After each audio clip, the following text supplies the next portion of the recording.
Señoras y señores, muy buenas noches. Sean bienvenidas y bienvenidos al curso taller La Criminalística aplicada a la función fiscal. En esta ocasión, saludamos al presidente de la Junta de Fiscales Superiores de Lima Norte, el doctor Marco Antonio Yaipen Zapata, a las y los señores fiscales superiores y adjuntos superiores, al presidente de la Junta de Fiscales Provinciales de Lima Norte, el doctor Luis Felipe Chauca Palma, al coordinador académico de Lima Norte, el doctor Dante Emel Pimentel Cruzado, a las y los señores fiscales provinciales y adjuntos provinciales, a nuestro ponente invitado y a la digna asistencia que nos acompaña el día de hoy. Seguidamente, tendremos las palabras de presentación y bienvenida al ponente a cargo del presidente de la Junta de Fiscales Provinciales de Lima Norte, el doctor Luis Felipe Chauca Palma. Doctor Chauca, muy buenas noches. Por favor, si pudiera encender su micrófono y hacer uso de la palabra. Muchas gracias, Dave. Muy buenas tardes con todos los discentes del curso taller La Criminalística aplicada a la función fiscal. Bienvenidos sean a una sesión más de este taller académico. Hoy damos la bienvenida en representación de la presidencia de la Junta de Fiscales Superiores de Lima Norte, doctor Marco Antonio Yaipen Zapata, al perito antropólogo físico forense, licenciado Richard Huacho Mamaní, de la Oficina de Peritajes del Ministerio Público, a quien agradecemos pues su participación y colaboración con la capacitación al personal fiscal y administrativo del Distrito Fiscal de Lima Norte. Damos pase a la ponencia. Dave, puedes continuar. Muchas gracias por las palabras, doctor Chauca. El día de hoy, jueves 2 de noviembre de 2023, tenemos la ponencia La pericia antropológica y su importancia en la investigación del delito, a cargo del licenciado Richard Huacho Mamani, quien es perito antropólogo forense de la Oficina de Peritajes del Ministerio Público de Cobertura Nacional, perito físico forense del Instituto de Medicina Legal y Ciencias Forenses del Ministerio Público, especialista en antropología física y forense, miembro fundador de la Asociación Antropológica Forense de Comparación Somatológica por Imágenes, AFOXI, colaborador de la Guía Latinoamericana para el Peritaje Antropológico Forense de Análisis Morfocomparativo de Imágenes Volumen 1.0 y miembro de la Facial Identification Scientific Working Group. Buenas noches, licenciado Huacho. Por favor, si fuera tan amable de hacer uso de la palabra y dar inicio con su disertación. Buenas noches. Bueno, muy agradecido por la invitación en primer lugar. Quiero mandar un cordial saludo a todos los discentes el día de hoy. Esperemos que la ponencia el día de hoy sea llene sus expectativas y mostrarles un poco más sobre el peritaje antropológico y sobre todo en la investigación del delito y en este caso que sea un aporte a la administración de la justicia. En este caso voy a hablar un poco sobre el peritaje antropológico forense y voy a detallar sobre todo algunos que me parece que en el Distrito Fiscal de Lima Norte han tenido mayor auge, es decir, mayor demanda en la oficina de peritajes. A razón de ello, el contenido va a ser las definiciones conceptuales de algunos, cuál es la trazabilidad documentaria y los requerimientos mínimos. También voy a hacer la presentación de algunos casos prácticos. Entiendo que, bueno, algunos casos son sensibles, que también requieren de la, digamos, de la reserva del caso, pero ya son casos de cierta manera de antigua data que me van a permitir poder ilustrar y ser lo más, digamos, infográfico posible para que puedan entender lo que les estoy hablando. Bueno, hay una gran pregunta y esto siempre nos preguntamos todos, ¿no? ¿Qué es la antropología? Hay diversos conceptos o diversas percepciones respecto a la antropología. Si buscamos en internet vamos a encontrar una diversidad de conceptos que nos van a hablar sobre el estudio del ser humano, pero lo que primero se nos viene a la mente es el hombre primitivo, algunos huesos, o sea, osamentas, etcétera, ¿no? Entonces, básicamente, en resumen, la antropología es la ciencia que estudia al ser humano de manera holística. ¿Qué quiere decir? En su dimensión social, cultural, psicológica, biológica, física, etc. Esto habla desde una perspectiva diacrónica que es en un espacio diverso y fenomenológico. ¿Qué quiere decir esto? Que es totalmente cambiante. La perspectiva diacrónica habla que estudia al hombre también en el pasado, en el presente y puede proyectarse o prospectar hacia el futuro. Algunas aseveraciones respecto a su análisis. También la disciplina de la antropología tiene una de las principales aspiraciones, es producir conocimientos propiamente sobre el humano, ¿no? En diversos campos, como ya lo había indicado, ¿no? que abarca también las esferas sociales, culturales, desarrollo, evolución, biología de nuestra especie, etcétera, dentro de las más comunes. Aquí, por ejemplo, en concreto, hay, por ejemplo, ¿no?, los conceptos de la antropología, y al costado nos hablan, por ejemplo, de algunos campos de la antropología que han venido desarrollando. Al igual que la ingeniería, dentro de la antropología hay subramas y subdisciplinas que pueden ser también complementarias como pueden ser totalmente distintas, o no tan opuestas, pero distintas. Entonces, por ejemplo, hablamos la... Licenciado, perdón que le corte. No podemos visualizar la que está pasando sus diapositivas. Me imagino que está diapositiva número 5, ¿correcto? Así es. Ahora sí, ahora sí. Ahora sí. ¿Podría, por favor, retroceder una diapositiva para ver si seguimos con la hilación de lo que usted está Ahí. exponiendo, por favor? Ok, sí, está perfecto. Sí podemos ver cómo pasa de una diapositiva a otra. Por favor, continúe. Ya, perfecto. ¿Está bien ahí entonces? Sí, está perfecto. Ok, entonces cuando hablamos de antropología habíamos dicho que había la subrama de la antropología social, cultural, la antropología biológica o física, dependiendo del contexto, y también una de las ramas que era parte de la antropología, también hablaba un poco de la arqueología. Pero vamos a ser claros, aquí lo que nos interesa es un campo, es una rama, una disciplina de la antropología que nos va a ayudar dentro del peritaje antropológico a poder analizar algunos casos prácticos. Por ejemplo, la identificación de cadáveres CNN, el análisis de restos óseos, el análisis o la identificación de personas vivas captadas por dispositivos digitales, ya sea videocámaras, smartphones, etc. O lo otro que está llegando con mayor auge en la actualidad es el estudio de análisis del movimiento a través del análisis de la biomecánica de traslado, que también lo vamos a ver ahora más adelante. Entonces, hablando de ese campo que es la antropología física, como ya había indicado, también se denomina como antropología biológica, que es una rama de la antropología que tiene como objeto principal el estudio de las interacciones de los diversos procesos biológicos y sus efectos sobre las poblaciones humanas. Estos procesos físicos del hombre también se conoce como evolución o como adaptabilidad del hombre en un entorno, es decir, en un espacio físico. Entonces, en conclusión, estudia al ser humano considerando su naturaleza biológica. Dentro de las subdisciplinas de la antropología física tenemos la antropología forense, el estudio de la osteología, la somatología, que hoy en día tiene bastante auge, la ontogenia, la filogenia, la paleoantropología, la antropología genética, la arqueología humana y la raciología. Hoy en día ya ese término casi está desfasado totalmente, ya no podemos hablar de raza, sino hablamos de afinidad poblacional. Hace un tiempo atrás le llamábamos el análisis del patrón ancestral, pero con las nuevas investigaciones y con las nuevas tendencias de inclusión, se le llama afinidad poblacional. Entonces, dentro de ello, también hablamos de la antropología forense, como habíamos hablado de una subdisciplina de la antropología. Quiero detallar esta parte, es importante, porque siempre genera una especie de discusión académica dentro del campo de los colegas que trabajamos esta rama de la antropología. Hay una gran escuela y una tendencia que habla sobre la rama de la antropología física con fines forenses que trata sobre la identificación netamente de restos humanos esqueletizados. Entonces, esta es una escuela, de cierta manera una corriente que habla sobre este tipo de, digamos, de enfoque.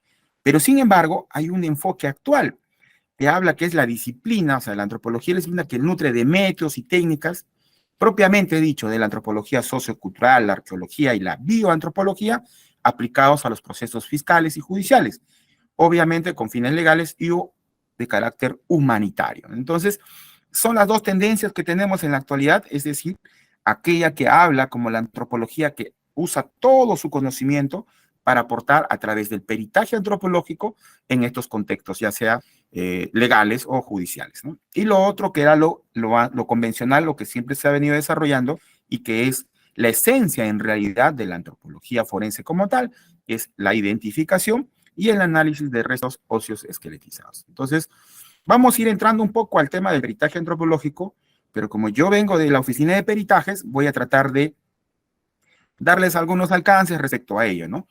En el año 2019 se crea de cierta manera, en 26 de julio de 2019 se crea la oficina de peritajes.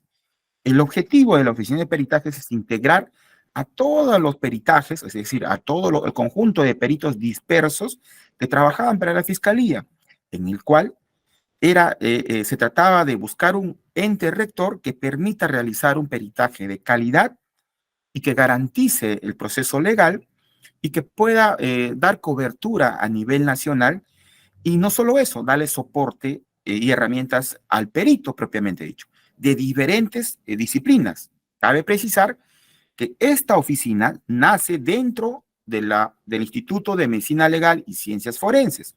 Pertenecía a la Oficina Criminalística y posteriormente se crea posteriormente, cuando Instituto de Medicina Legal pasa a ser unidad ejecutora, la Oficina de Peritajes pasa a depender directamente de Gerencia General. Y ya no se le llama Gerencia de Peritajes, sino se le denomina Oficina de Peritajes. Entonces, en esos contextos tenemos la Oficina de Peritajes y dentro de ella se crea el área de antropología física y forense. O sea, es decir, dos campos dentro de la antropología en un solo área.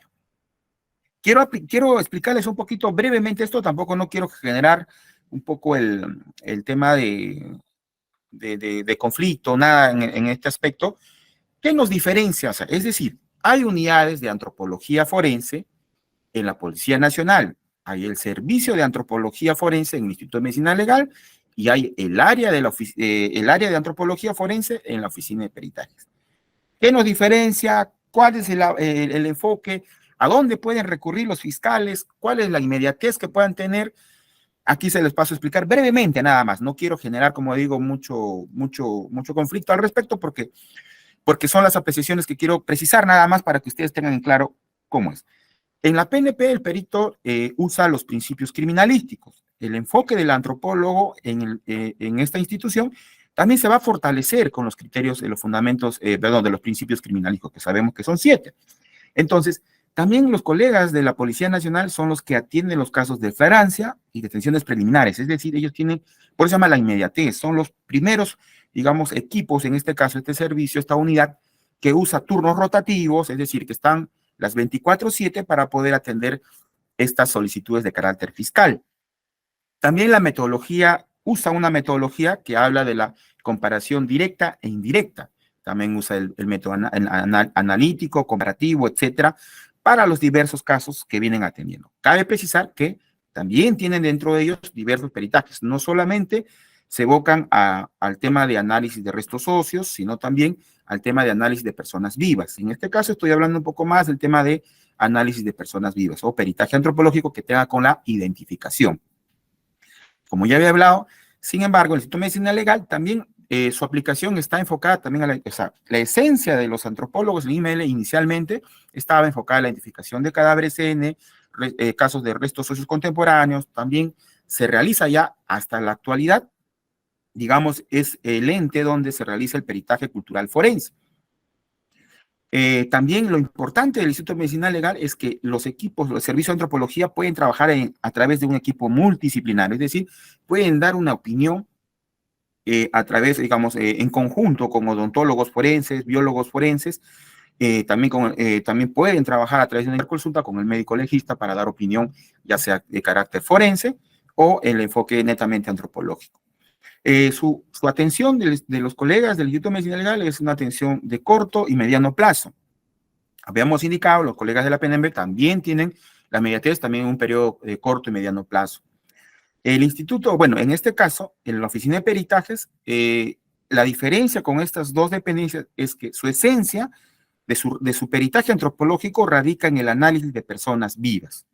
Y la otra esencia que tiene la oficina de peritajes es que usa la tecnología, dentro de ellas los software y hardware de alta capacidad o de alta gama, que más adelante les voy a explicar.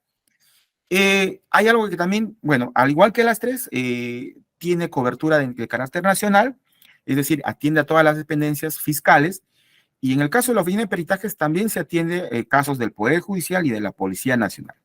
Bueno, está además ya indicarles, en la actualidad se encuentra en un tema de reorganización, pero sin embargo estamos todavía atendiendo algunos casos, llamémosles así, que todavía han quedado pendientes para poder dar atención a las carpetas fiscales solicitadas con anterioridad. Aquí voy a hablar un poquito más sobre los servicios que se dictan en la oficina de peritajes. Bueno, como ustedes han visto, o algunos tienen conocimiento y algunos no. La esencia es la identificación facial y somatológica. Se le pone el término identificación facial por un tema sencillo, para que sea más claro, entendible, ¿no?, ante la corte y la sociedad. Sin embargo, el método netamente o el análisis se llama somatológico, ya que la somatología involucra no solamente lo facial, sino también lo corporal. Dentro de ellas hay dos estudios complementarios, que viene a ser el estudio de la biomecánica, traslado y locomoción de extremidades, y lo otro sería la superposición de imágenes 2D o de 3D en 2D, que son los estudios complementarios que tiene este tipo de peritaje. El otro tipo de peritaje es la estimación de edad biológica, para establecer un grado, un estadio de desarrollo de personas subadultas. Cabe resaltar que solo se basa en menores, o sea, menores de 18 años. El peritaje, el que estoy hablando, solamente va en estos casos. ¿Cuándo nos solicitan estos peritajes? Cuando hay un tema, se cuestiona la edad, digamos, de la persona a peritar, y que se le conoce como la edad cronológica y que algunos le llaman la edad aparente. También nos sirve para determinar grupos etarios en caso de trata de personas, para establecer grupos grandes de personas, ¿no?, ya sea nato, neonato, niño, adolescente, etc. Y también está en el análisis de restos óseos, y como ya había indicado, a través del uso de la tecnología. Entonces, una de las principales acciones a tomar es el análisis de perfil biológico, la identificación por superposición de imágenes cráneo-foto, que es uno de los peritajes también ya conocidos, y lo otro que estamos adentrando es en la infografía forense, que más adelante les voy a mostrar, es decir, la recreación en 3D de algunos análisis de restos óseos que requiera la explicación antropológica. Y finalmente, los pronunciamientos de esta índole, ¿no? Aquí muestro un cuadro sobre los peritajes y la demanda. Creo que no se puede ver los porcentajes, pero como se puede ver, el peritaje en la actualidad de mayor demanda es la identificación facial. Entonces, que nos ha permitido a nosotros en la oficina de peritajes desarrollar no solamente guías, sino un método que permita ser admisible, digamos, ante la corte, y que pueda ser respaldado por pares. Hablemos sobre la trazabilidad. ¿Cómo se solicita un peritaje a la oficina de peritajes? ¿Cómo es así que podamos, bueno, la investigación fiscal o los fiscales que requieran, tienen que solicitarlo? En la actualidad, pasa con un oficio, ya sea por el SEA, ya sea por mesa de partes virtual o de manera presencial en mesa de partes en físico. ¿Qué va a solicitar? En primer lugar, solicita la propuesta de un perito. Obviamente que está esto dentro de la parte del nombramiento del perito, y en algunos casos se juramenta y en otros casos se entiende a través de que se entiende que el perito de la oficina de peritajes también es un perito oficial y no necesita designación expresa. Por otro lado, viene la otra etapa, que una vez contado con el perito, vienen las coordinaciones de las operaciones periciales. Dentro de ellas, el perito antropólogo dará cuenta a través de un informe o un informe técnico cuáles son los requerimientos mínimos para poder establecer o elaborar un peritaje antropológico, ya sea en identificación facial, ya sea en análisis de restos óseos, ya sea en estimación de edad biológica o lo que fuera desde el enfoque de la antropología. Y finalmente viene el tema de la realización del peritaje, es decir, el procesamiento, que demora un plazo, y cada peritaje, y de acuerdo a la complejidad, tiene un tiempo prudente. Entiendo que por ahí me van a decir, sí, pero demoran entre 3, 4 meses, 6 meses, 7 meses. Sí, hay casos donde sí se ha tenido mayor data en la atención debido a la excesiva carga laboral que se contaba en su momento. Igual que ahora, obviamente, como estamos en organización, ha bajado un poco la carga, pero son casos pendientes. Y finalmente, la oficina de peritajes, culminado el informe pericial, el perito hará la entrega para que se realice, para que continúe la trazabilidad documentaria y se genere el oficio de salida de parte de la gerencia de la oficina de peritajes con el peritaje ya culminado, y pueda ser derivado a las diferentes dependencias solicitantes.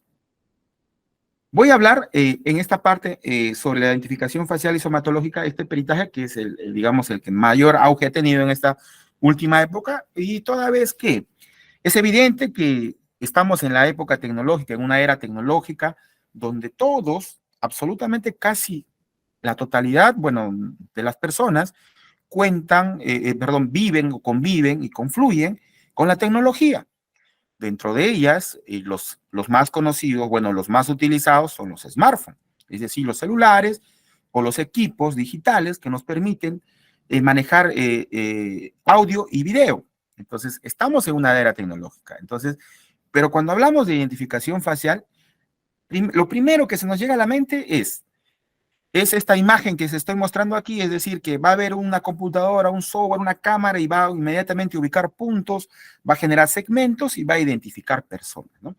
Eso se le conoce como la identificación por software. La identificación por software, es decir, la identificación computarizada a través de un programa ¿no? que usa un sistema, se ejecuta un sistema de carácter logarítmico para la identificación o el reconocimiento facial. Esto es evidente que requiere de una base de datos y requiere de un equipo, es decir, no solo de un equipo, sino también un software, un programa adecuado que permita realizar este tipo de trabajo. Si bien es cierto, hemos visto diversas películas, videos, hemos visto en las noticias, etcétera, que existe ya esta tecnología. Es más, en los celulares ya tiene instalado el reconocimiento facial, pero sin embargo, en la realidad, para lograr esta identificación con fines forenses, dista mucho. Todavía la realidad todavía es un poco compleja, debido a que, por ejemplo, aquí tenemos un software que se llamaba el Morphoface Investigate y así como puede haber muchos más. Tiene cierta limitancia tu software. ¿Qué quiere decir? O sea, son etapas: la detección, la normalización, la extracción de características y al final la comparación o lo que se conoce como el match. Cuando usamos un software, por ejemplo, uno de los requisitos fundamentales es contar con es decir, una muestra incriminada, es decir, o dubitada, indubitada, que tenga una resolución aceptable, llamémosles así, que habla que es superior a los 30 fotogramas por segundo o 60 fotogramas por segundo en la actualidad, pero sin embargo eso en nuestra realidad, en nuestro contexto peruano, dista mucho. Las imágenes tienen que tener nitidez, tiene que tener la ubicación del rostro, es decir, la mayor proporción facial, es decir, que la persona que ha sido captada por estos dispositivos tiene que mostrar el mayor porcentaje de su rostro a la cámara de seguridad. Es evidente que en los casos que vemos en los diversos modalidades delictivas del Perú, los delincuentes siempre tratan de ocultar su identidad, es decir, no te van a mostrar su rostro a la cámara, ¿no? Siempre tratan de ocultarlas con capuchas, cascos, lentes, gorras, barbijos, etc. Pero hemos visto también casos que, a pesar que han estado cubiertos, sí se ha podido, digamos, mostrar unas características a analizar. Pero estamos hablando de los software, es decir, de la identificación por este método, y lamentablemente este método requiere estos requisitos. Si no lo cuenta, viene el famoso falso positivo, es decir, o el famoso falso negativo. Es decir, en algunos casos hemos visto que siendo la persona, pero sin embargo no tenía el ángulo adecuado, la resolución adecuada, a veces el software arrojaba como una identificación negativa, es decir, lo descartaba, cuando sabíamos que era la persona. Y esto se debe a estos parámetros o estos requerimientos mínimos que requieren estos software, que lamentablemente, como ya lo he mencionado, en la realidad peruana dista mucho, ¿no? Es muy complicado tener una muestra de este tipo. Por eso, la Oficina de Peritajes ha implementado un método, el método antropológico. Entiendo que hay muchos métodos desde este enfoque, es decir, se habla del método morfocomparativo, el método de superposición de imágenes, etcétera, ¿no? Pero, sin embargo, el método antropológico utilizado o aplicado por la Oficina de Peritajes es un método deductivo que va de lo general a lo particular, es decir, va desde el análisis de las características somatológicas generales hasta la homologación y comparación de las características individualizantes halladas. ¿De qué? De los segmentos visibles para analizar. Es decir, si yo tengo un video incriminado y quiero identificar a una persona, lo que va a hacer el método antropológico es, lo primero, ubicar a la persona de interés forense, y esto se basa en dos cosas fundamentales: el acta de visualización y obviamente la investigación policial, que va a decir a quién es la persona que se va a identificar, y posteriormente, a través del pesquisa, esa información va a ser elevada a la investigación fiscal o al fiscal para poderme establecer cuál es la persona de interés forense, es decir, a quién se requiere identificar, que está así obviamente captada por un hecho delictivo, incriminado o forense. Entonces, en ese campo. Nosotros en peritajes analizamos la somatología. La somatología nos permite analizar las características del rostro, ya sea a nivel morfológico, es decir, la forma, y a nivel antropométrico, las dimensiones. Entonces podemos tener un tamaño y una forma. Y eso es lo que va a analizar el antropólogo. Ahí he mostrado, por ejemplo, la imagen del perito. Ahí está el perito analizando en estos dispositivos estas características, ¿no? También quiero también precisar que el método antropológico también en la actualidad se basa en algunas guías de carácter nacional e internacional. La primera guía, bueno, no sé exactamente precisar si es la primera, pero es la guía que en la actualidad tiene vigencia, bueno, es la guía del Ministerio Público, justamente de los peritajes de identificación facial y somatológico. Esta guía fue aprobada en el año 2020, en la cual sigue vigente en el volumen 1.0, pero en la actualidad ya hemos hecho una actualización con el volumen 2.0 que me imagino que a fines de este año estará siendo aprobada, y si no será así, tenemos el próximo año para seguir trabajando. Es evidente que vamos a ir implementando algunas debilidades o falencias como cualquier otro método científico. Por otro lado, tenemos también la guía de AFOXI, como ya lo había indicado el presentador, que AFOXI ¿no? Es la Asociación Antropológica Forense de Comparación Somatológica por Imágenes, en la cual yo también soy miembro, y en la cual también tiene unas guías que son, digamos, de carácter más ilustrativa, más detallado, que también va a ampliar el conocimiento de los antropólogos que analizan este trabajo, y también viene la guía de carácter ya más internacional, digamos, o sea, AFOXI es de Latinoamérica, y viene la otra que es el grupo de trabajo, el FIS, que se llama el Grupo de Trabajo Científico de Identificación Facial, ese es el grupo mundial, en el cual también soy miembro, y que también tiene sus guías de estándares para poder aplicar este método. Cuando hablamos de muestra, a veces nos confundimos, porque algunos utilizan el término muestra dubitada, muestra indubitada, es decir, la que se duda, la que no se duda, muestra incriminada, muestra comparativa, y la otra que viene a ser la muestra problema, donde se quiere identificar una persona, y la otra sería la muestra cotejo, que también vendría a ser un sinónimo de la muestra comparativa. Cabe precisar que cuando nosotros te contamos con videos problema, lo primero que tenemos que realizar es una valoración técnica.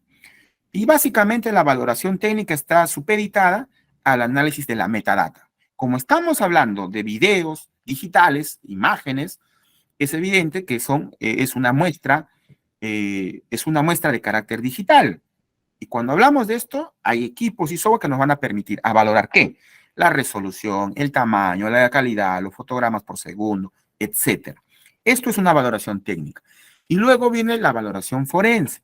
La valoración forense nos va a indicar que si estas muestras, es decir, los videos que se nos remiten, las imágenes problema a la cual se quiere identificar a algo o a alguien, tienen que tener la máxima, digamos, no solo la máxima resolución, puede ser que tengan baja resolución, digamos, calidad de video, pero sino que tengan el mayor campo visible para poder analizar desde el enfoque antropológico. Entonces, es una valoración forense. Es decir, puede ser que un video esté de baja resolución, pero si nosotros hacemos una valoración forense, es decir, desde el enfoque de la antropología, que pueda permitir analizar la somatología de las personas, ya sea a nivel morfológico, antropométrico, y nos permita identificar características, ya sea faciales y corporales, el perito antropólogo dirá pues que esta muestra es aprovechable de cierta manera.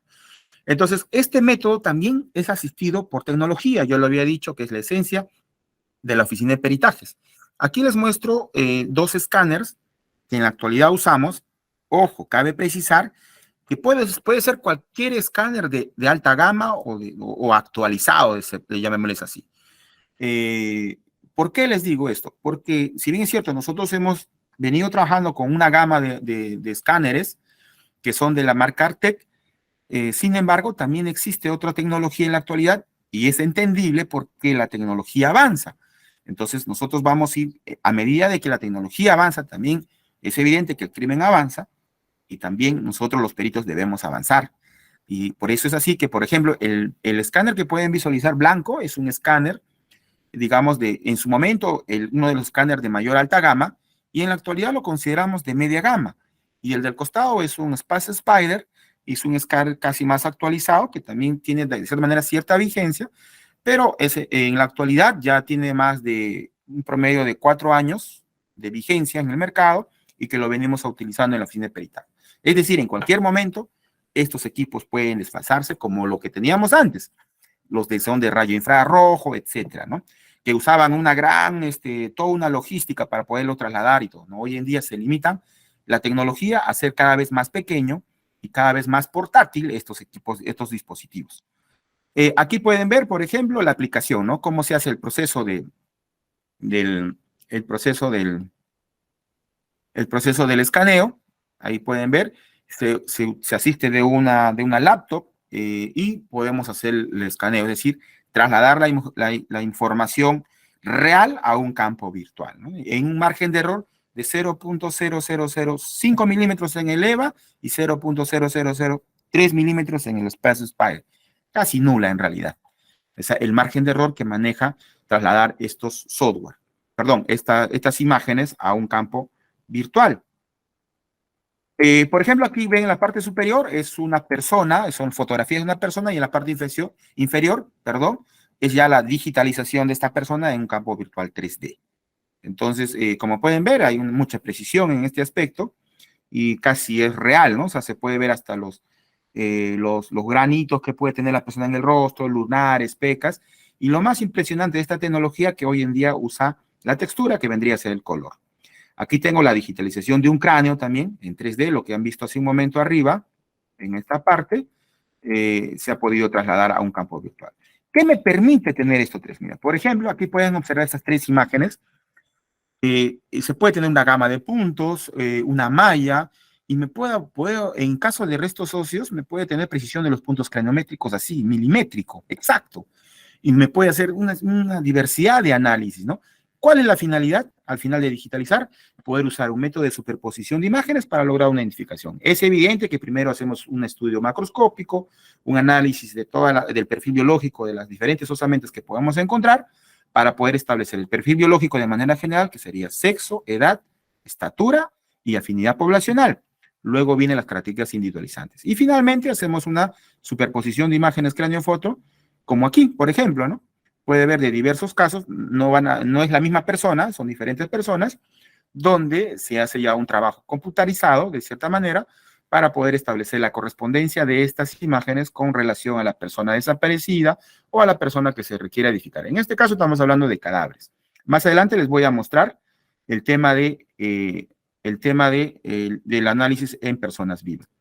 Aquí, no sé si lo puedan ver, esto ya es el trabajo que estamos realizando en peritajes, que es la infografía forense, es decir, la recreación de algunas lesiones o del modo manera de muerte, en este caso de un cráneo, ¿no? Donde se ve un proyectil de arma de fuego, una PAF, o sea, es una bala, para que me entiendan, y cómo ha sido ¿no? recreada con este es un programa 3D, y toda vez que la muestra ha sido un escaneo preciso de este cráneo, es decir, de esta persona, que nos ha permitido poder hacer la recreación. Ya obviamente con el análisis antropológico para establecer la dirección, el orificio de entrada, de salida, etcétera, ¿no? Y obviamente en peritajes trabajamos en conjunto.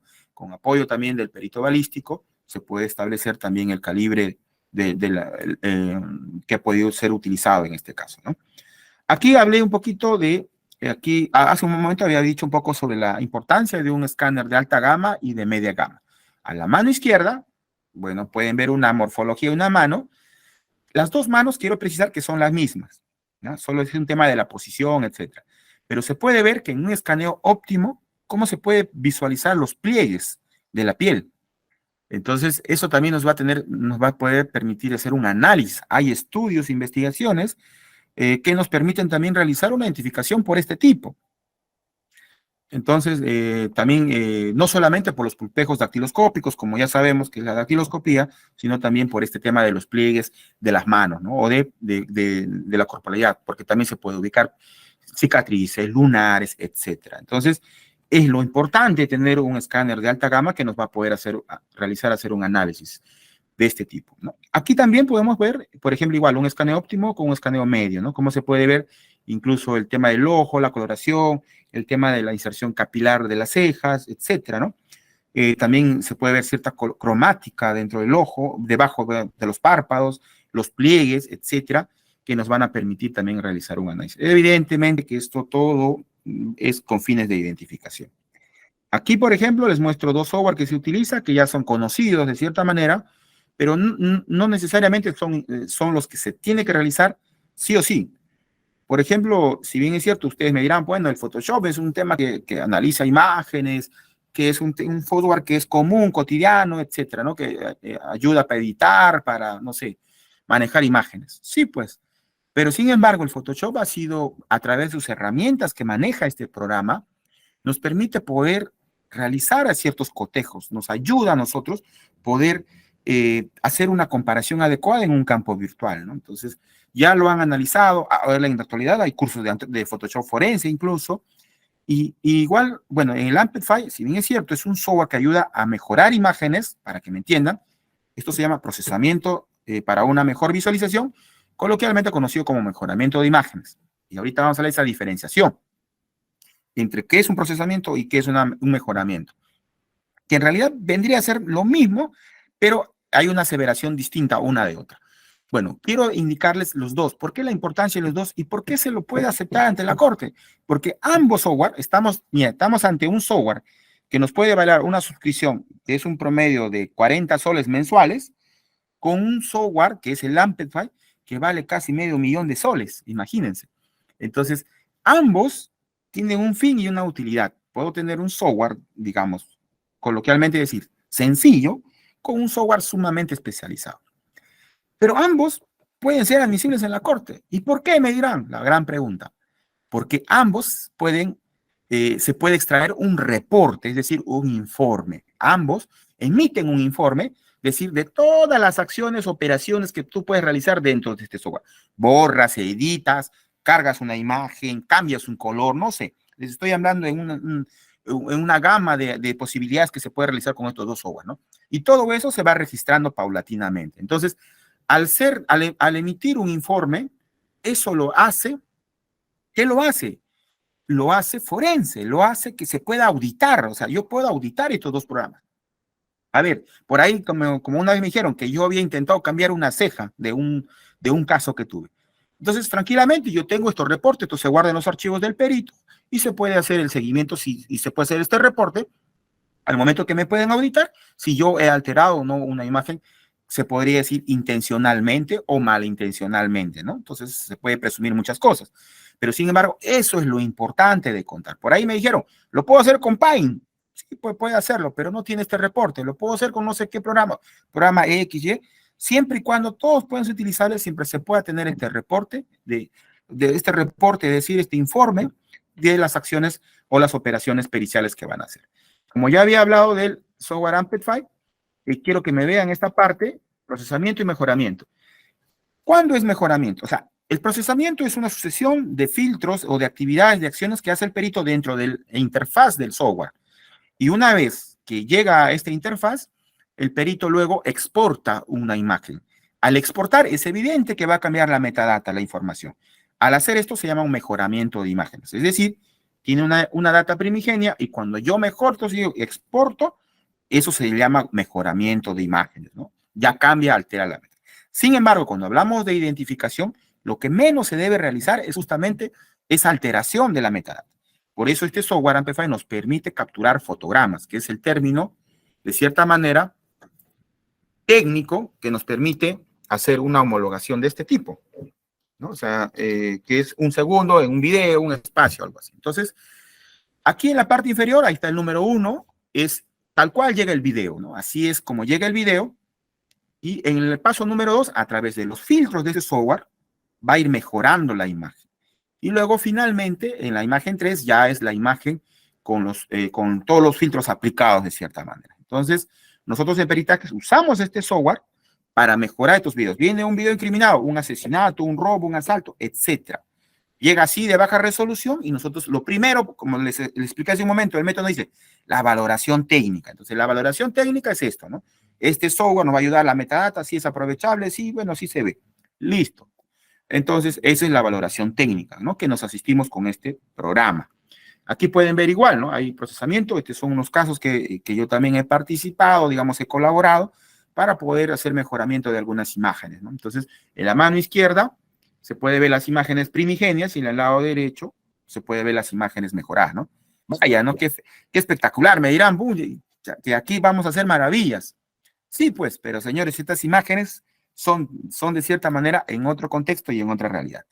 ¿Cuál es la realidad peruana? Mire, yo les doy de mi experiencia, ¿no? Por ejemplo, sabemos que en los bancos o las entidades bancarias, ellos adquieren cámaras sumamente de alta resolución y de alta gama. Constantemente están actualizando y mejorando sus sistemas de seguridad. Pero sin embargo, cuando hay un asalto en el banco, llega una imagen que no se ve nada, absolutamente, pixeleada, baja resolución, etcétera. Y me dirán, ¿y por qué? ¿Qué está pasando? Por ejemplo, aquí, esta es nuestra realidad peruana, ¿no?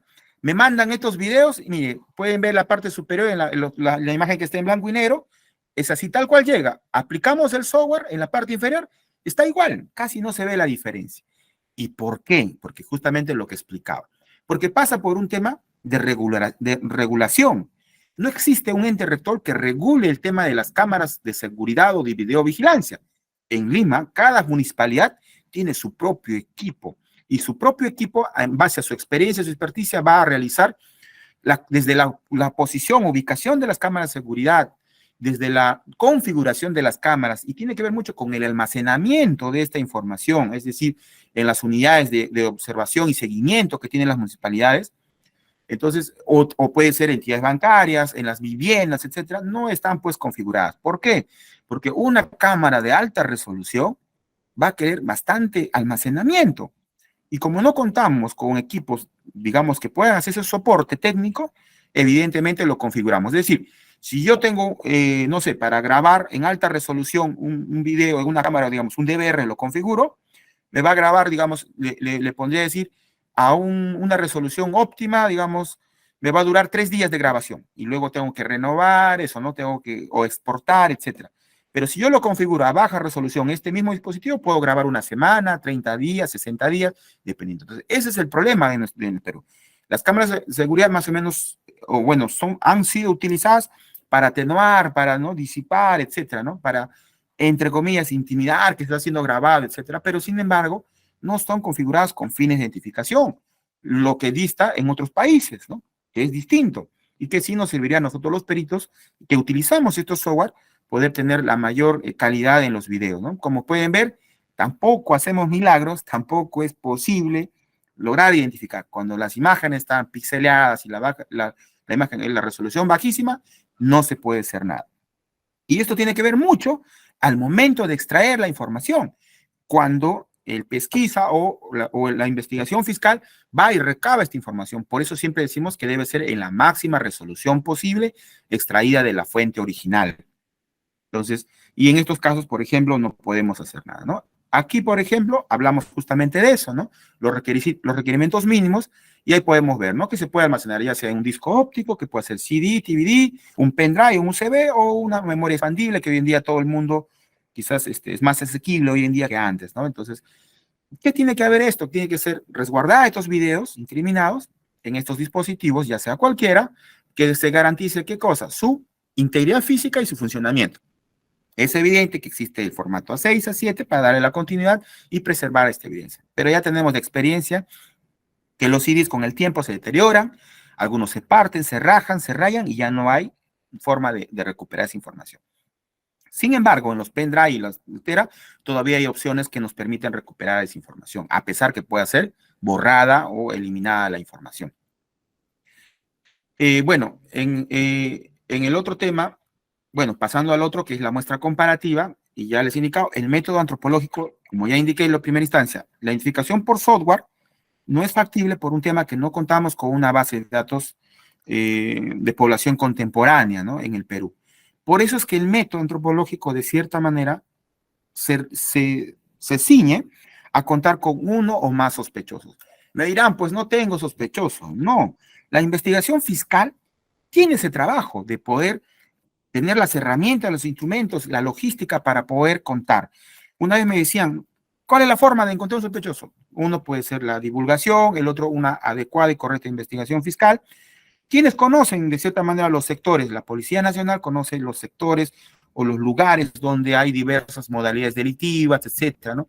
En provincia todavía es mucho más práctico porque conocen, incluso o sea, conocen incluso quiénes son los que probablemente normalmente están delinquiendo, están en este mundo, etcétera, ¿no? Muy a pesar de que a algunos ya se les ha impartido justicia, han estado presos en el RENADESP, etcétera, pero todavía no hemos formado una organización en el Perú, digamos, integrante de la Policía Nacional, el Instituto de Medicina Legal, la Oficina de Peritaje, o ahora las unidades de peritajes especializados, como los peritos de FECOR, o ahora que está con Derechos Humanos, e Interculturalidad, fusionar esto y generar un proyecto que nos permita obtener una base de datos. Todavía estamos distantes a esto, pero no estamos ajenos, estamos conscientes de esta debilidad en el momento, pero gracias a Dios las investigaciones fiscales siempre nos han remitido uno o más sospechosos y hemos podido lograr hacer una homologación adecuada. Evidentemente tiene que ser de carácter presencial, es decir, el antropólogo tiene que evaluar de carácter presencial a la persona. Ahora, ¿puede ser factible cuando no ha habido, el señor esté prófugo?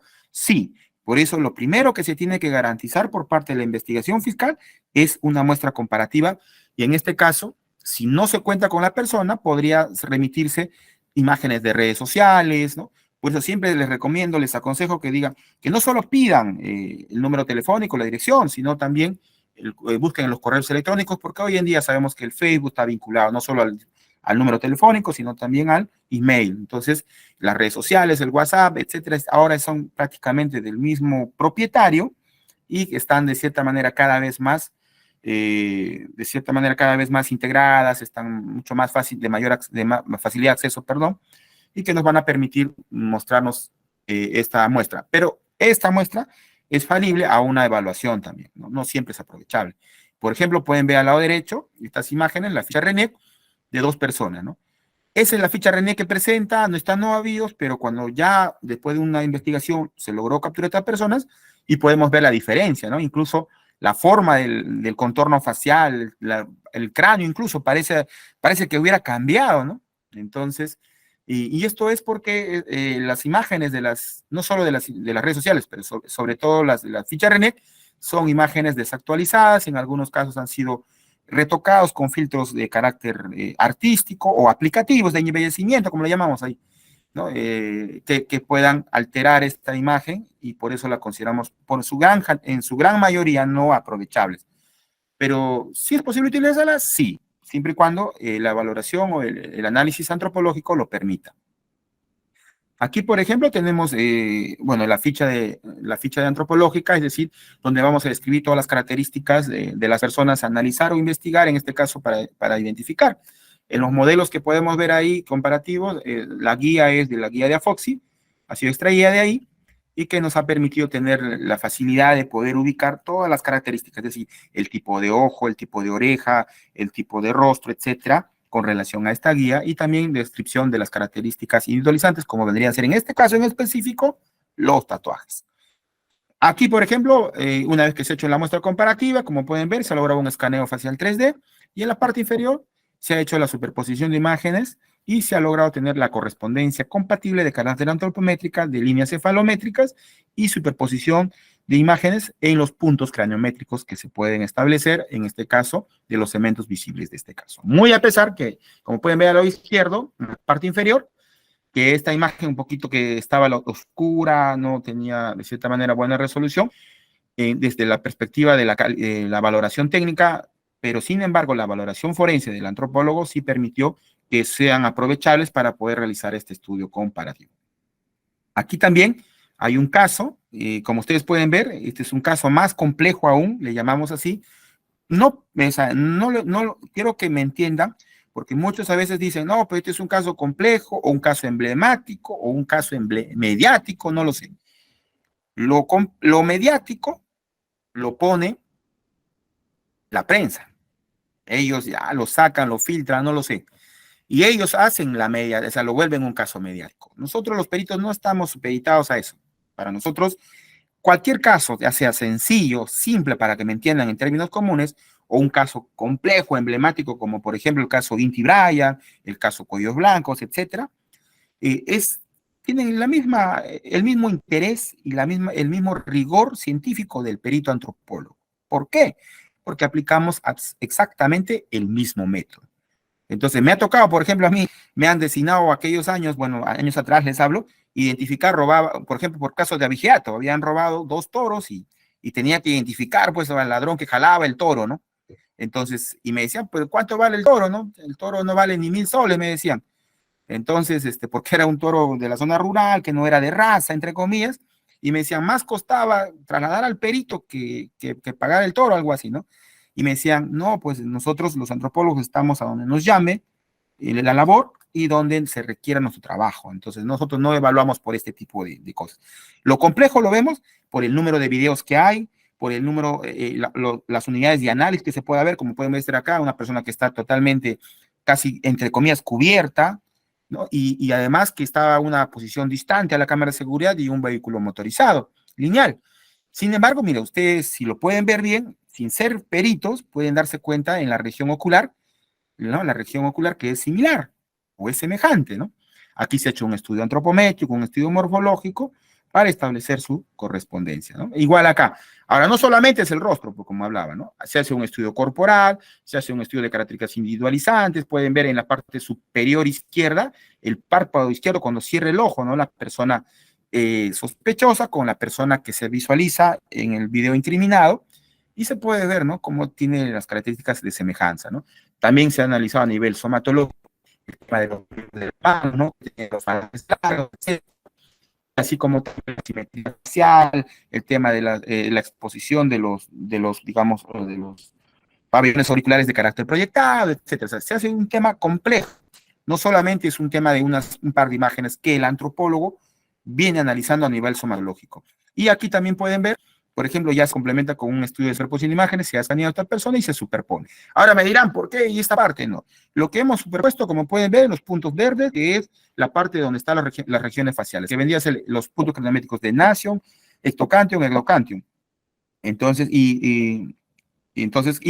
se ha permitido encontrar también esta cortesía. Entonces, en sumatoria, nosotros vamos a dar un nivel de identificación y poder establecer la correspondencia. Por eso lo importante del estudio presencial a las personas para poder realizar un estudio comparativo adecuado desde el enfoque antropológico. Y ya para avanzar un poco de esto, quería mostrarles el tema del análisis biomecánico, que es un tema, no quiero aburrirlos de cierta manera, requiere mucha, digamos, bibliografía para poder entender, pero yo lo he simplificado en algunos pasos prácticos. Ahora, por ahí me dirán, pero es fácil, pues. ¿A qué le llaman coloquialmente la biomecánica de traslado? Es el análisis de la forma de caminar. Es decir, si camina o no camina igual. Esto dentro del análisis de identificación facial, para nosotros en la oficina de peritaje nos ha servido como un estudio complementario. En la actualidad todavía no estamos a puertas de la aprobación de esta guía, específicamente en este tipo de análisis, y por la casuística en nuestro país, en realidad, tiene mayor demanda. Es uno de los peritajes, aunque parece mentira, en la actualidad de mayor demanda. Pero quiero aclarar esto, que esto sirve como complemento a la identificación facial.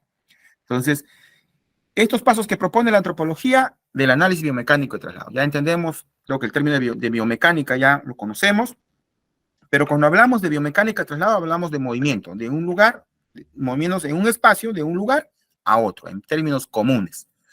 Entonces, lo primero que se va a hacer en este tipo de trabajos es el análisis, ¿no? Es evidente, al igual que la identificación facial, se va a hacer una valoración tanto técnica y forense.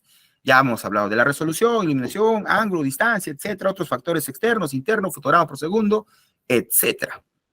Y lo otro viene a ser la comparación, ¿no? Entonces, la comparación se analiza, en este caso, del análisis forense de la marcha humana, que estamos hablando de la forma de caminar, se habla de los ciclos de la marcha, que más adelantito voy a hablar. Y finalmente, hablamos sobre la evaluación forense. Es decir, la evaluación forense habla, en este caso específico de la biomecánica, los resultados de la comparación, ¿no? Para encontrar tanto los rasgos que son similitudes, los rasgos compatibles o incompatibles. Así de sencillo es. O si se ha podido encontrar rasgos denotados o de carácter individualizado.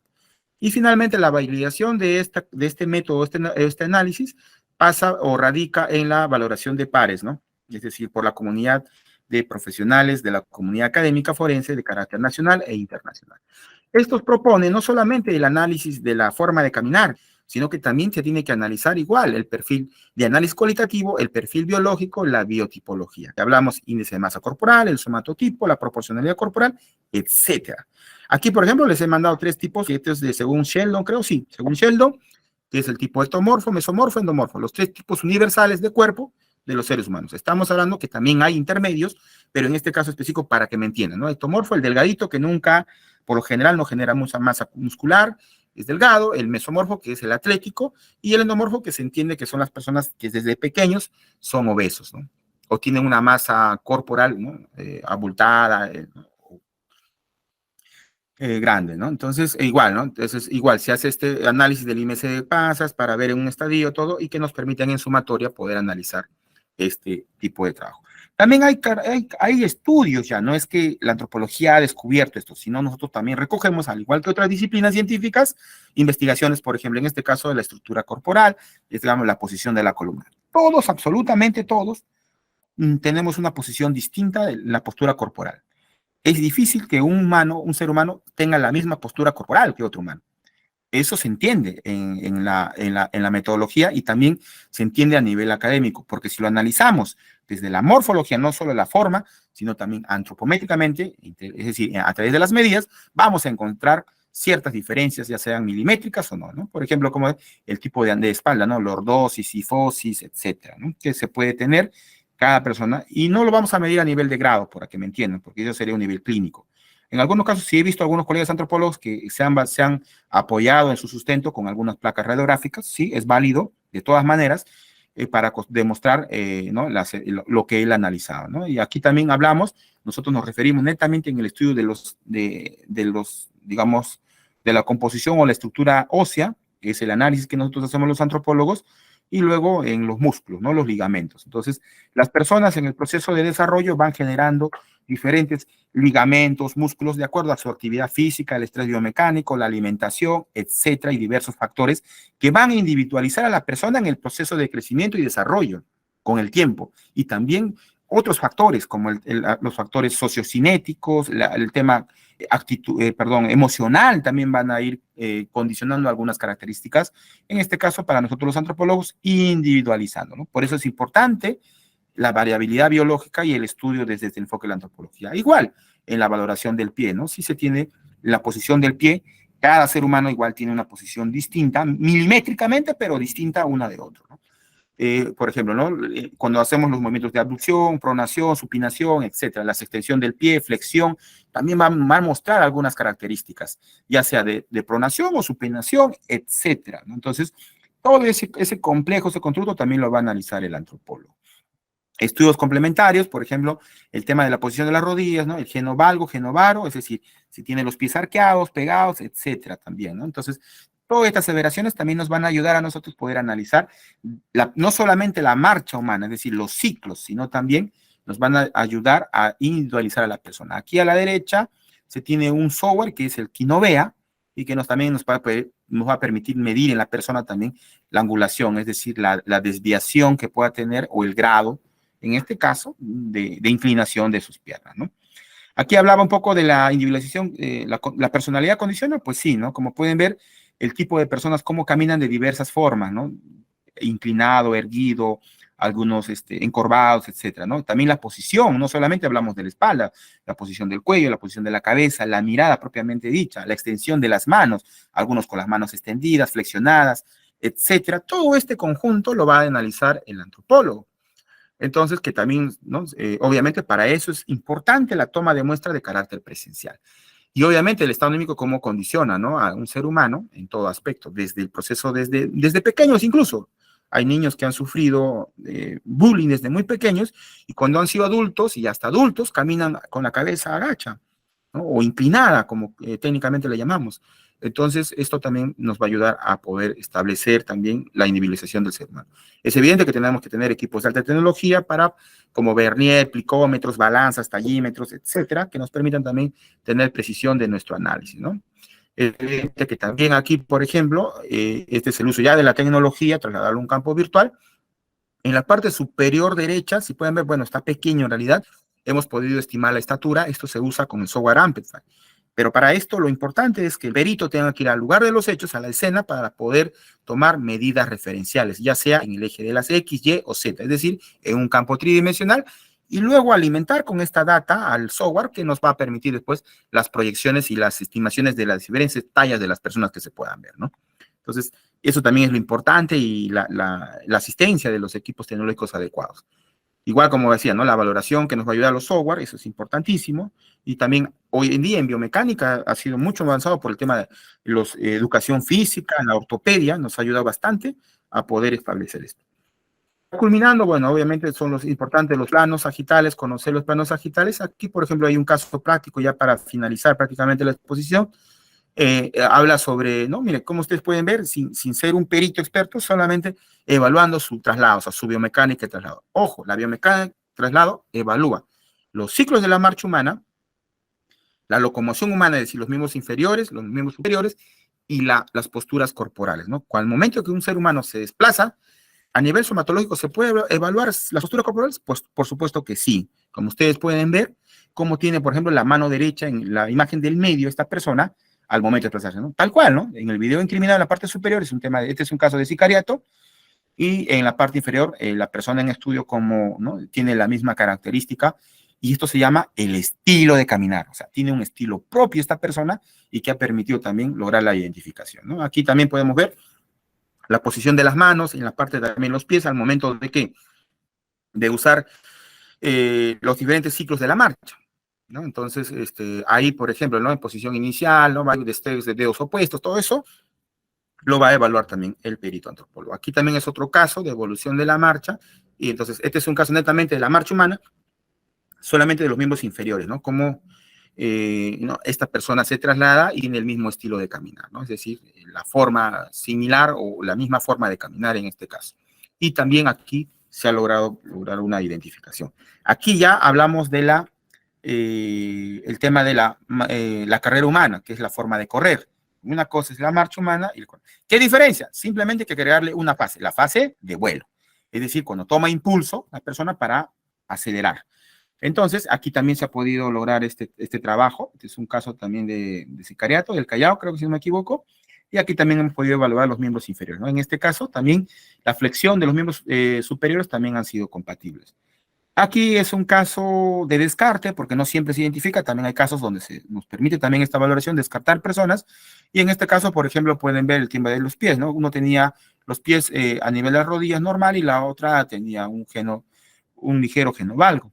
Y en la forma de caminar también se manifiesta estas rodillas pegadas, y lo cual nos permite poder valorar que no es la misma persona. Aquí tenemos un ejemplo también, igual, de algunas características, y así es como vamos analizando, ¿no? Tenemos unas cuadros, unas fichas, y vamos a ir evaluando cada punto en los cuales nosotros vamos a ir identificando a las personas y analizando, ¿no?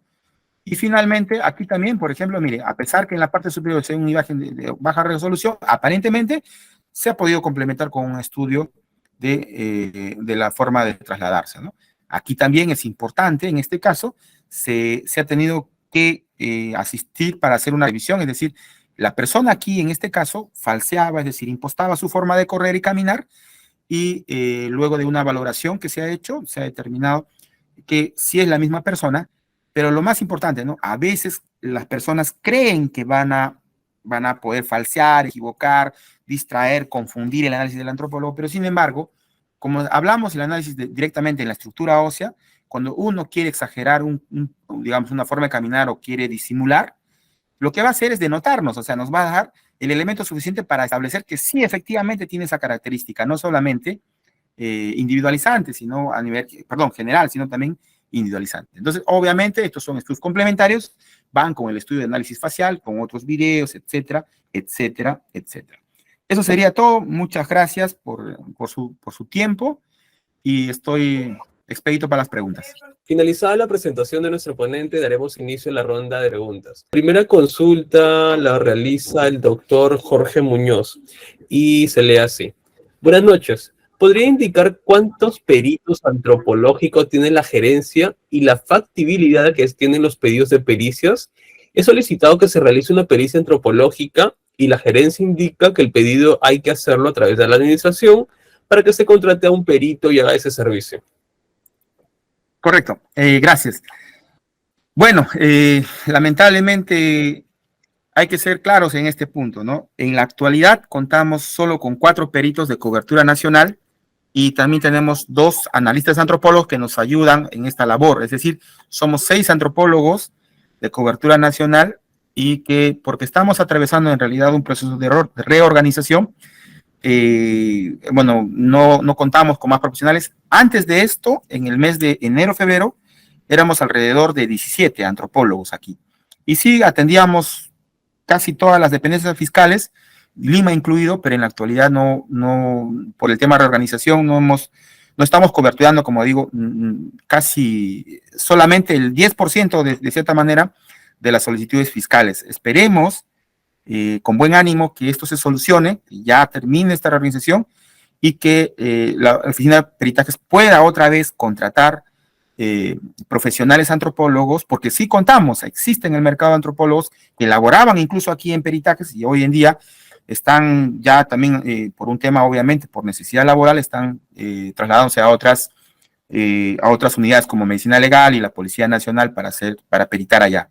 Entonces, con buen ánimo les digo, esperemos que esto pase y que ya este año venidero que venga y podamos reforzar la labor pericial y poder atender de manera objetiva el distrito fiscal de Lima Norte, ¿no?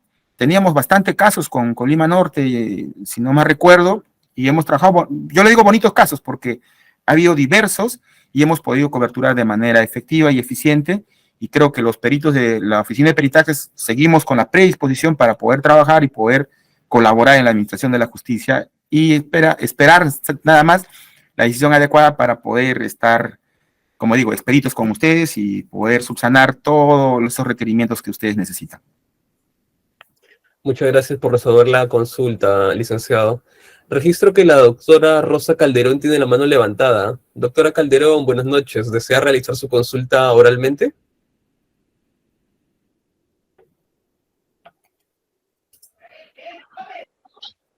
Ok, quizás la doctora no tiene el micrófono en la mano. La siguiente pregunta lo realiza el doctor Samuel Ladrón de Guevara y dice así. Buenas noches. ¿Les han comentado hasta cuándo durará su reestructuración? Toda vez que viene afectando directamente la adecuada resolución de algunos casos.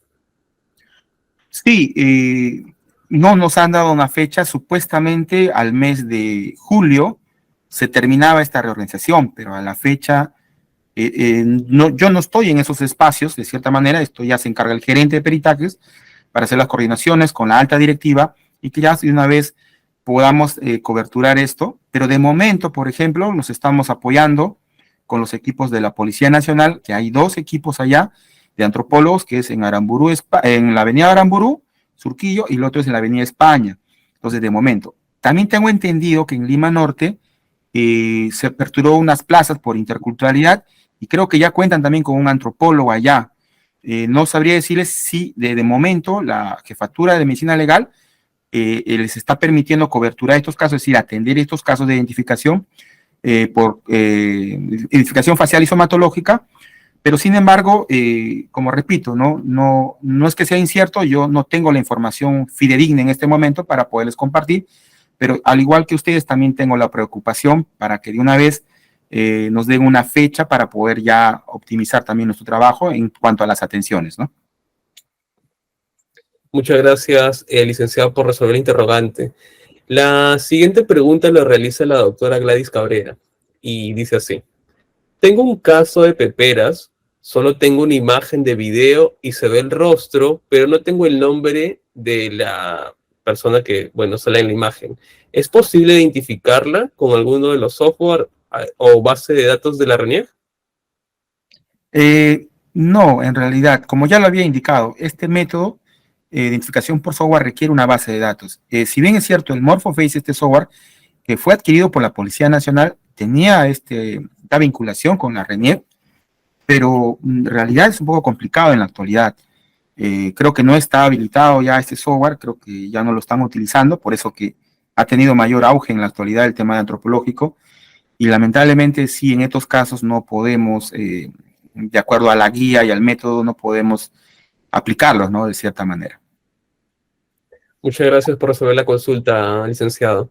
La siguiente interrogante la realiza la doctora Marielena Cochachi y dice así. ¿En las pericias antropológicas también firman dos peritos como lo hacen en la policía? Si es así, ¿quién debe concurrir al juicio para ratificarse en las conclusiones de la pericia? Bueno, buena pregunta, en realidad. Sí, nosotros, por un tema, miren, antes sí firmábamos dos peritos los informes periciales. Y esto era en dos razones. Una era porque hacíamos, bueno, un trabajo en conjunto y la opinión también era, digamos, de cierta manera, digamos, el trabajo era de mayor rigor que de cierta manera.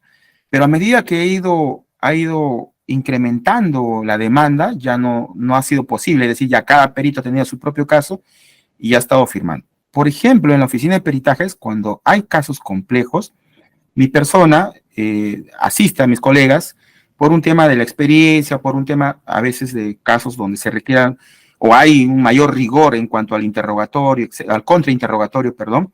Entonces, sí hemos estado de acuerdo. Por ejemplo, en el caso de Inti Bryan, tenemos mis colegas y yo también le asistí a todos ellos con la firma con firmar la pericia. Obviamente, si tú la firmas, haces una valoración, una evaluación, no es que la firmas a ciegas. Tienes que estar de acuerdo con lo que se concluye. Entonces, sí, en realidad, en estos casos hay una gran pregunta que nos hacen, ¿no? Dice, cuando nos presentamos dos peritos, nos dicen, ¿qué parte del informe pericial elaboró usted, señor perito A, y usted, señor perito B? Y si es así, o si es un examen en conjunto, es decir, los dos han analizado juntos, los dos han realizado la comparación, entonces cualquiera de los dos está dispuesto o disponible para poder declarar.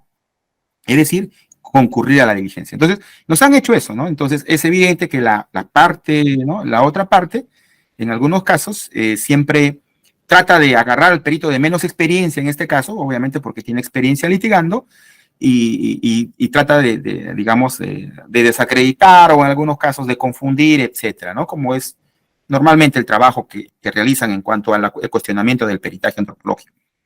Entonces, en estos casos, cuando los dos firman, antes había el tema de que el que firmaba a la derecha era el principal y el que firmaba a la izquierda era el que acompañaba. Hoy en día en el nuevo Código Procesal Penal normal, o sea, los dos firman, ya sea en la derecha o la izquierda, los dos están expeditos para poder declarar. Ahora, en la primera declaración, si el perito o si los peritos mencionan que uno hizo una parte y la otra parte, bueno, el interrogatorio será en base a eso. Es decir, si uno de ellos solamente procesó las imágenes y el otro no se hizo la comparación, entonces se le interrogará de acuerdo a lo que realizaron durante el proceso de la elaboración del informe pericial. Entonces, pero en la actualidad, siendo sincero, yo creo que la mayoría de los informes periciales antropológicos han sido valorados por ambos peritos. Así firman los dos están en la capacidad para poder, cualquiera de los dos, en la capacidad para poder declarar o para poder defender el informe pericial redactado o elaborado en su debido momento. Muchas gracias por resolver la interrogante, licenciado. La siguiente pregunta lo realiza el doctor Luis Álvarez Aguayo y dice así. Buenas noches. ¿Cuánto es el plazo máximo que puede durar una pericia de antropología forense? En razón de que en algunos casos ha pasado más de 2 meses y nos indica que no se ha podido realizar la antropología forense, indicando como respuesta en algunas oportunidades que debe tener una familiar, que debe poseer un familiar. ¿Es correcto? Bueno, poseer familiar, bueno, no entiendo en realidad la pregunta, pero sí le puedo hablar un poco de los plazos.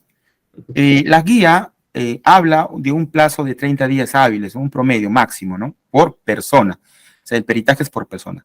No obstante, no indica un plazo mínimo, simplemente este es un plazo máximo que indica por persona.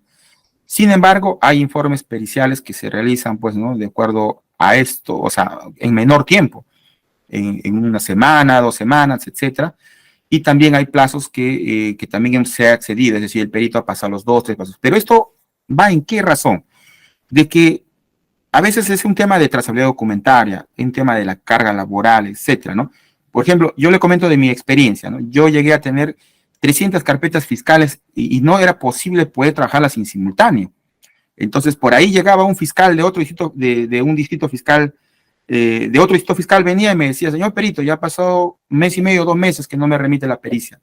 Entonces, pero sin embargo, en peritajes nosotros emitíamos las pericias diarias prácticamente, o sea, la evacuación era constante, sino que es un tema de la enorme carga laboral que teníamos y eso digamos, ha desconfigurado totalmente este tema de los plazos, ¿no? Al igual que cualquier dependencia que tiene un exceso de carga, evidentemente no va a poder coberturar de manera oportuna. Por eso era lo importante para nosotros la mayor contratación de peritos, antropólogos, y que nos permitan también poder atender de manera adecuada, ¿no? Entonces, y lo hemos hecho, o sea, aquí en peritajes se evacúa peritajes todos los días, o sea, no solo por el área de antropología, por todas las áreas, pero lamentablemente por ese tema de la carga, los plazos, no ha sido posible. Más aún, que ahorita estamos en reorganización, ha sido un poquito tedioso poder cumplir, pero gracias a Dios hemos logrado en la mayoría de los casos darle una atención oportuna y en algunos casos con los fiscales coordinando poder ampliar estos plazos, ¿no? En algunos casos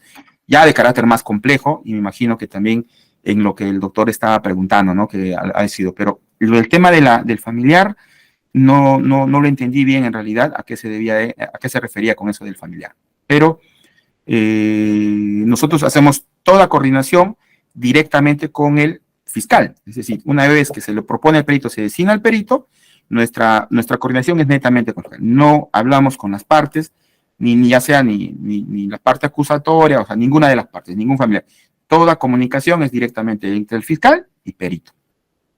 Muchas gracias, licenciado. En caso la pregunta del doctor Álvarez Aguayo no haya quedado resuelta como le guste, por favor háganlo saber a través del chat o levante la mano para brindarle el uso de la palabra.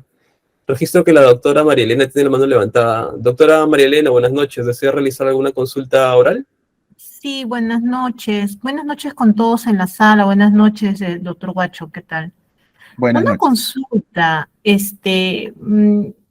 Entiendo yo que ustedes participan también cuando hay un detenido por flagrancia. Si es así, ¿cuál es el procedimiento que hay que realizar para poder convocarlos?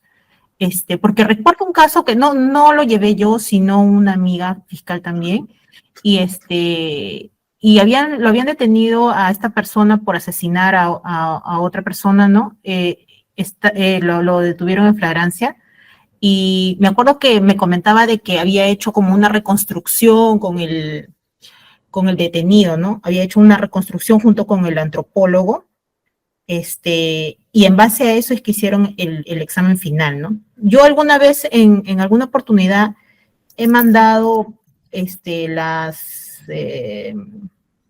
visualizaciones, ¿no? Pero para hacer otro tipo de pericia, y claro, ellos siempre me dicen, pero debió mandármelo en el momento, o capturar las imágenes en el momento, ¿no? O sea, ¿qué tanto puede ayudarnos a nosotros como fiscales que ustedes participen inmediatamente cuando la persona está ahí, o realmente se tiene que hacer la reconstrucción con ustedes presente? Eso quisiera que me lo aclare, por favor. Gracias. Ok, gracias por la pregunta. Hace un momento en la exposición también había hablado un tema de otros servicios de antropología, por ejemplo, en la Policía Nacional, el Instituto de Medicina Legal y nosotros, que somos de la Oficina de Peritajes. Por un tema de metodología, de trazabilidad documental y metodología, y por los plazos también que tenemos y el método que aplicamos en peritajes, es materialmente casi imposible poder coberturar y poder participar de casos de flagrancia o detenciones preliminares. Ya lo había indicado, quien bien de muy buena manera nos ha apoyado esta función son los colegas de la Policía Nacional. ¿Por qué? Porque ellos usan turnos rotativos, o sea, están de guardia, servicio, o sea, como lo dije hace un momento, están las 24 horas, los 7 días de la semana, de cierta manera, coberturados. Así igual como los turnos fiscales, ¿no? De los fiscales. Entonces, ellos son los llamados, de cierta manera, en primera instancia. A nosotros, o sea, en realidad, habremos participado en muy pocos casos en este tema, pero era inicialmente cuando casi ni teníamos carga, y estoy hablando hace 5 o 6 años atrás. Pero los colegas de la policía sí. Ahora, lo que me indica ese tema de la reconstrucción, es decir, lo llevó al lugar de los hechos, todo, esto es un criterio criminalístico y por eso, por ende, lo aplica la Policía Nacional. Quiero que me entiendan. El peritaje de identificación facial y somatológica, desde la perspectiva del antropólogo, no tiene que ver mucho con temas criminalísticos. Es decir, por ahí me van a decir, pero tenía las prendas, pero tenía el vehículo, ¿no? Eso lo analiza un perito antropólogo con un enfoque criminalístico. Y los llamados a hacer este trabajo son los colegas de la Policía Nacional. Ahora, como repito, igual también el Instituto de Medicina Legal son los que también cumplen un servicio rotativo, es decir, están constantemente en su servicio. Por algo son servicios, unidades, ¿no? Entonces, ellos siempre nos han podido apoyar, dar soporte. ¿Por qué? Porque a veces el perito especializado, es decir, los de OPERIT, no llegan al momento donde se requiere, porque a veces los detienen 48 horas, 72 horas, etcétera. Entonces, en algunos casos nos han apoyado con las tomas de muestras, sí, y después con estos peritajes que ellos hacen de manera preliminar, o en algunos casos ya también peritajes ya con un nivel certero de identificación, se ha logrado también poder dar sentencias. Entonces, para nosotros, como siempre repito, la primera instancia en estos casos son los colegas de la Policía Nacional. Después tenemos, en la actualidad, hoy en día tenemos a los peritos del Instituto de Medicina Legal, que en un tiempo atrás ya no estaban haciendo identificación facial, pero creo que me han indicado hace poco que ya están volviendo, porque ya hay mayor cobertura, es decir, se han abierto bastantes plazas de antropólogos y ellos podían coberturar tranquilamente. Entonces, cuando ya este caso pasa a un tema, ¿no? de la investigación, la formalización, etcétera, ya se requiere un perito especializado. Es ahí cuando se llama a los peritos de la oficina de peritaje. Nos ha pasado que hay casos que han peritado los colegas de la Policía Nacional y nosotros hemos hecho, digamos, de cierta manera, trabajos ya más complementarios, más complejos, con la utilización de los escáneres, el estudio de análisis de biomecánica y traslado, etcétera, ¿no? Entonces, también hemos podido coberturar, pero lamentablemente por un tema de metodología y competencia, de cierta manera, no podemos coberturar estos casos en la actualidad. Gracias, doctor. Gracias, licenciado. Para finalizar, tenemos dos últimas preguntas. La primera de ellas la realiza el doctor José Inostroza y se lee así.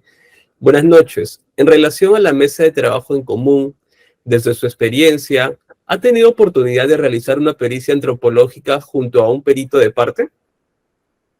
Ya, correcto. A ver, muy buena pregunta en realidad.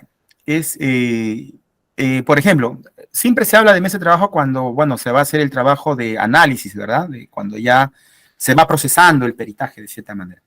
En el caso del antropólogo, en este caso de este peritaje, es un tema muy, muy complejo, es decir, controversial también. Por ejemplo, las guías dicen que el peritaje debe ser de manera presencial, ¿no? Debe ser de manera presencial, es decir, cuando el perito toma la muestra comparativa, lo debe ser de manera presencial. El perito se desplaza a su dependencia fiscal o donde esté la persona a analizar, ya sea los diferentes unidades de la policía, si están detenidos, o en los establecimientos penitenciarios, o donde se encuentren, o donde se requiera. Algunos casos lo traen a peritaje y aquí lo analizamos. Entonces, ¿qué pasa ahí? A ver, el perito de parte puede usar dos opciones. Una, si lo permite el fiscal, tomar su propia muestra. Y dos, es que el perito oficial le comparte esta muestra. Entonces, porque él lo va a realizar. Pero viene la otra etapa, que es la etapa de la realización de las operaciones periciales, es decir, cuando el perito tiene que procesar estas imágenes, ¿no? Sí me ha llegado documentos donde los peritos de parte han pedido esto, o sea, es más, la otra parte ha pedido su participación en el momento donde yo me siento a elaborar mi peritaje, en pocas palabras, o cuando comienzo a procesar. Pero en realidad es un tema muy tedioso y muy complejo. ¿Por qué? Porque la agenda del perito al momento de procesar no se basa solamente en una carpeta fiscal o una dependencia fiscal. Tiene diversas actividades, dentro de ellas juicios orales, dentro de ellas elaboración de informes, procesamiento de imágenes, etcétera. Entonces, el día de la agenda de un perito, un día es diverso de cierta manera. Entonces, nosotros sí hemos tratado para cumplir en una oportunidad para cumplir esto, una fecha hemos establecido. Pero entonces el perito de parte viene y se sienta. Él no puede realizar nada, solamente se sienta y observa. En pocas palabras, es una instrucción guiada, ¿no? Se sienta a aprender prácticamente, a ver cómo uno elabora, cómo uno procesa, etcétera, ¿no? Y es un poco tedioso porque digamos, la diligencia puede durar de 2 a 8, 12 horas. O sea, es más, a veces ni se culmina el procesamiento de imágenes. Lo ponemos al software y el software hace su trabajo, va mejorando, ¿no? Demora dependiendo del video, la calidad, le puede demorar desde 10 minutos hasta 24, 48 horas, imagínense. Entonces el perito de parte pues no va a estar sentado ahí esperando que se procese. El escaneo, escaneamos y procesamos, entonces, igual, ¿no? Entonces, ha ocurrido, o sea, en este caso del peritaje antropológico, como repito, lo que sí funciona es poder auditar, es decir, en los reportes, o sea, todo está en la pericia, cómo se procesa, la metadata, las acciones y todo. Nosotros muy pocas veces hemos tenido, y las veces que hemos notificado, solo una vez vino un perito. En mi caso fue un perito informático, no fue un perito antropólogo, y se sentó y bueno, prácticamente se cansó de estar esperando que empiece, o sea, yo estaba trabajando, procesando, pero también tengo que realizar otras actividades en paralelo, no me voy a sentar también igual que él a esperar que se procese el video, que el software haga su mejoramiento, ¿verdad? Entonces, también paralelamente tenía que trabajar y todo, entonces se cansó y se retiró, en realidad, y quería que yo levante el acta, etcétera, ¿no? Entonces, cosa que no lo podía hacer porque yo no soy autoridad, y quedó ahí. Entonces, normalmente en el peritaje antropológico no es recomendable y no se realiza este tipo de las famosas mesas de trabajo, ¿no? ¿Por qué? Porque el análisis también es un tema individualizado, o sea, es decir, lo que yo observo, lo que yo analizo, obviamente el perito de parte posiblemente no lo va a analizar o no lo puede realizar, o puede ser quizás yo estoy obviando algo y él lo puede hacer, pero en ese acto él no me puede recomendar, no me puede decir, usted no está observando esto o usted debe observar esto, ¿no? Simplemente ellos se ciñen a participar de esta diligencia y obviamente es un poco tediosa porque no, como repito, por eso tenemos un plazo de 60 días. Entonces, dejamos así procesando varios días, vamos avanzando un informe mientras vamos trabajando. Entonces, ha sido un poco complicado de mi experiencia, como les repito, poder realizar este tipo de mesas de trabajo, que sí lo he visto en peritajes contables, en otro tipo de enfoques profesionales, pero sin embargo aquí en el tema de antropología es un poquito tedioso en realidad. Y además, ¿qué quiero decir con esto? Creo que al perito de parte no le conviene en realidad. ¿Por qué? Y le digo, ¿por qué no le conviene? Porque al ser tan objetivo el peritaje, él también tendría que ser objetivo en juicio, es decir la verdad al igual que el perito, porque está mirando, está viendo cómo el perito hace el trabajo, qué analiza, cómo... Entonces, la objetividad que estoy transmitiendo no le va a convenir, porque es evidente que es un perito de parte o de la parte, y él necesita negar la participación de su patrocinado de cierta manera, ¿me entiende? Entonces, en algunos casos no les conviene. Me ha pasado a mí, por ejemplo, primero los peritos de parte me piden la muestra, participar, pero cuando se dan cuenta, su objetividad, que es igual a la mía, debería decir en juicio oral, pero ya no les impedía de cierta manera para desclasificar o para de cierta manera incluso cuestionar mi trabajo, ¿no? Decir esto, ¿por qué? Porque en el momento de la diligencia o la mesa de trabajo no lo cuestionó. Entonces, en juicio oral ya no tenía por qué hacerlo porque en su momento no hizo ninguna observación. Entonces, eso también ha desmerecido, de cierta manera he visto casos donde el perito de parte prefiere no estar ahí, es decir, prefiere confundir, prefiere tener otra muestra, analizar otra cosa, digamos, gestionar una estrategia pericial para poder no solo contradecir, sino cuestionar al perito de parte. Entonces, en nuestro caso es un tema bien delicado en realidad, y como digo, de mi experiencia, doctor, ha sido un poquito, digamos, tensa la situación, pero le hemos dado cumplimiento, pero no he tenido más que uno y medio, se podría decir. Uno porque el otro abandonó y uno estuvo ahí, y los demás ya no se presentaron. Entonces, de ahí de un tiempo acá, eso le hablo hace 7, 8 años atrás, ¿no? Hasta, el último que tuve fue hace 5 años, pero de ahí, en la actualidad, ninguno de los peritajes. ¿Por qué? Porque nosotros los antropólogos somos pocos y casi prácticamente nos conocemos todos en el campo, de cierta manera. Entonces, ya van conociendo el trabajo y creo que también, igual que en estos espacios académicos, también ya lo hemos dilucidado, ¿no? De otra forma, obviamente, más técnica, más académica, para ver este tema del peritaje antropológico, ¿no? Es evidente que en estos casos no funciona en el tema del peritaje antropológico de manera adecuada este tema de la instalación de la mesa de trabajo. Muchas gracias, licenciado, por resolver la consulta. La última pregunta de la ronda lo realizará la doctora Clarisa Ramos y se lee así. Muchas gracias por su exposición. Tengo a cargo una investigación de violación sexual de menor de edad. Tengo una filmación del agresor sexual entrando y saliendo en el día, hora y lugar de su sucedido los hechos. Pero dicha filmación se trasladó a través de videos entrecortados y mediante vía WhatsApp. ¿Es posible realizar algún tipo de pericia para identificar al autor? Sí, a ver, Que bueno, pensé que me iba, también pensé que era la otra pericia, que es de estimación de biológica, que también lo hacemos en caso de violación de menores de edad. Pero sin embargo, entiendo. Lo que pasa en este caso es que es un video, entre comillas, altamente cuestionable. ¿Por qué? Por el tema de la metadata. Para esto siempre nosotros recomendamos dos cosas. Uno, el aseguramiento digital, es decir, previo al análisis antropológico. Entonces, ¿y esto en qué consiste? ¿No? Llevarlo a un perito informático para ver que no ha habido una adulteración de esta información. Eso es lo importantísimo. Ahora, es un tema delicado, también le digo, por mi experiencia, porque a veces la metadata que está, es decir, las horas, ¿no? Las grabaciones que aparecen ahí, no son adecuadas al intervalo de tiempo, es decir, el inicio, o sea, es antes, durante y después, ¿no? A veces no son acordes. Entonces, en estos casos, a veces se requiere la inmediatez, es decir, que inmediatamente, o dar cuenta, por ejemplo, dónde ha sido grabado la persona que le ha proporcionado el dinero, el video, si le ha proporcionado el video, si a él ha configurado una forma, en algunos casos dan información las personas que digamos, entregan las evidencias. Entonces, en estos casos, estos videos, sí, pues no son cuestionables, pero el perito informático puede indicar eso, ¿no? Que la metadata es distinta a la información que se visualiza, es decir, el día, la hora, la fecha, ¿no? Puede hacerlo, un análisis de la información de este tema, entonces, y lo puede asegurar, es decir, que no ha sufrido ninguna alteración y nada, y eso también nos puede servir. Otra cosa importante, y esto quien tiene que garantizar esto es la investigación fiscal, no nosotros los peritos antropólogos. Nos asistimos, sí, de los informáticos, de cierta manera, sí. Lo otro también es buscar siempre procurar, como he dicho, obtener de la fuente original, la fuente primigenia. Pero normalmente, a veces, en estos casos, mire, por ejemplo, está pasando en el tema del caso de protestas que estoy llevando ahora, las manifestaciones que ha habido a nivel nacional.